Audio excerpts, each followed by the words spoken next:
নমস্কার বন্ধুরা, welcome back to my channel ফুরজুইদ বৈশাখীতে আমি আরেকটা নতুন ভিডিও নিয়ে এসেছি। তো দেখুন, আজকে পনির নিয়েছি। পনিরকে এইভাবে গ্রেট করে নিয়েছি একটা হ্যান্ড গ্রেটারের সাহায্যে। তো আজকে আমি বানাবো হচ্ছে পনির পরাঠা। তো চলুন বন্ধুরা, কিভাবে রেসিপিটা বানাই সেটা আপনাদের সাথে শেয়ার করি। পনির পরোটা বানাতে তো এখানে আমি পনির হাফ কিলো নিয়েছি। তো এইভাবে আমি পনিরটাকে গ্রেট করে নিয়েছি যাতে কোনো লাম্পস না থাকে। এবার এখানে পনিরের সাথে যে মশলাগুলো দেব, এখানে আমি টেস্ট অনুযায়ী লবণ দিয়েছি, খুব সামান্য 1 চিমটের মতো হলুদ নিয়েছি, এখানে জিরের গুঁড়ো হাফ চামচ ছোটো চামচের, আর তার থেকেও কম আমি ধনে গুঁড়ো নিয়েছি, আর একটু লাল লঙ্কার গুঁড়ো নিয়েছি।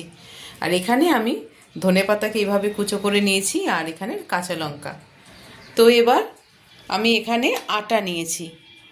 আটাটা আমি ময়দা দিয়ে করছি না, আটা দিয়ে আমি আজকে পনির পরোটা বানাবো। তো চলুন, এবার আমি পনিরটাকে আমি এবার পুর ভরা যে পরোটার যে পুর করব পনিরের, সেটাকে আমি এবার তৈরি করে নিই। তো এখানে আমি ফ্রাইং প্যান বসিয়েছি, যার মধ্যে আমি পুরটা যে পনিরের পুর তৈরি করব। তো আমি এখানে ভেজিটেবল অয়েল দিয়ে দিয়েছি। তেল তো গরম হয়ে গেছে। আমি এবার এর মধ্যে প্রথমে আমি আদা গ্রেট করে রেখেছিলাম, সেটা আমি দেখাতে ভুলে গেছি। তো আদা এখানে আমি গ্রেট করে রেখেছি, প্রথমে আমি আদাটা দিয়ে দিচ্ছি।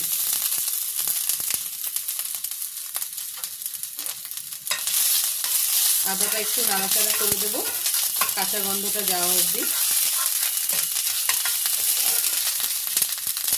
এবার এর মধ্যে আমি কাঁচা লঙ্কাটা দিয়ে দিলাম।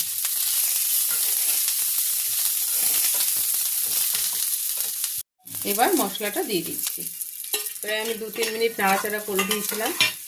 এবার মশলাটা দিয়ে আমি খুব সামান্য একটু জল দিয়ে দেবো যাতে মশলাটা পুড়ে না যায়। খুব সামান্য একটু জল দিয়ে দিলাম। তো এখানে তো মশলা ফ্রাই হয়ে গেছে। এবার আমি পনিরটা আমি দিয়ে দেবো। পনিরটাও মশলার সাথে ভালো করে নাড়িয়ে দেবো।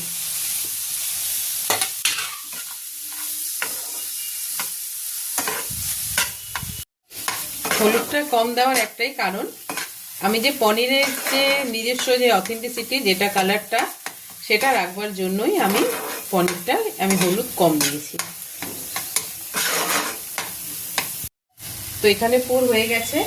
আমি ওপর থেকে একটু ধনেপাতাটা দিয়ে ধনেপাতাটা নাড়াচাড়া করে আমি নামিয়ে একটুখানি সামান্য একটুখানি আমি মিষ্টি দেব, মিষ্টি দিয়ে আমি নামিয়ে ফেলবো।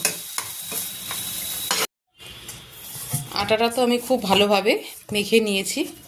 দেখুন, এরকমভাবে মাখতে হবে। মাখার সময় আমি কিন্তু লবণ দিয়ে মেখেছি। এবার আমি 5 মিনিটের মতো একটু ঢেকে রাখবো। ঢেকে রেখে এর মধ্যে পুরগুলো ভরে দেবো পনিরের। এবার এইভাবে লেচি করে নেব। লেচি করে পনিরের পুরগুলোকে ভরে দেবো।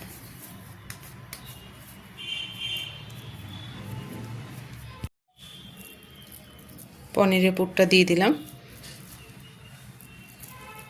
একটু বেশি করে দিচ্ছি, দিয়ে একটু চেপে দিয়ে মুখটা আটকে দেবো। এইভাবে আমি সব লেচিগুলোকে করে নেব।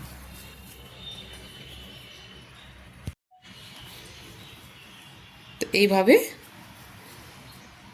লেচিগুলোকে আমি সব করে নেব। তো দেখুন, লেচিগুলো তো পুরো কমপ্লিট হয়ে গেছে। এবার আমি বেলে নেব। একটু তেল মাখিয়ে নিয়েছি, এবার আমি বেলে নেব।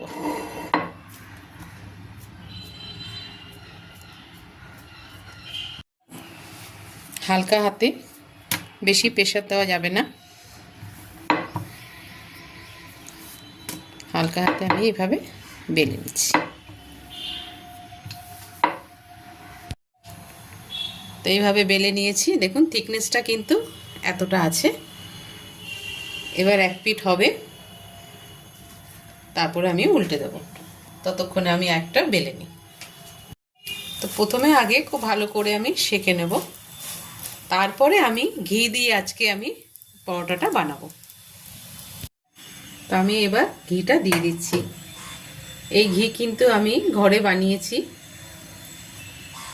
তো এই ঘিটা আমি এবার দিয়ে উল্টে দেবো।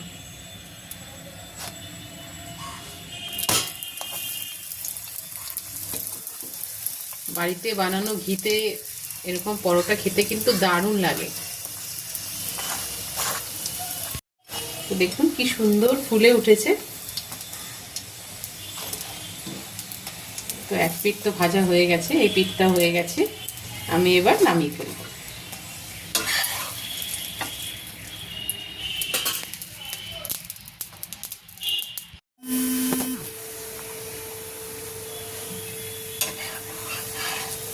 তো এইভাবে দেখুন পরপর আমি সব পরোটাগুলো বানিয়ে নেব।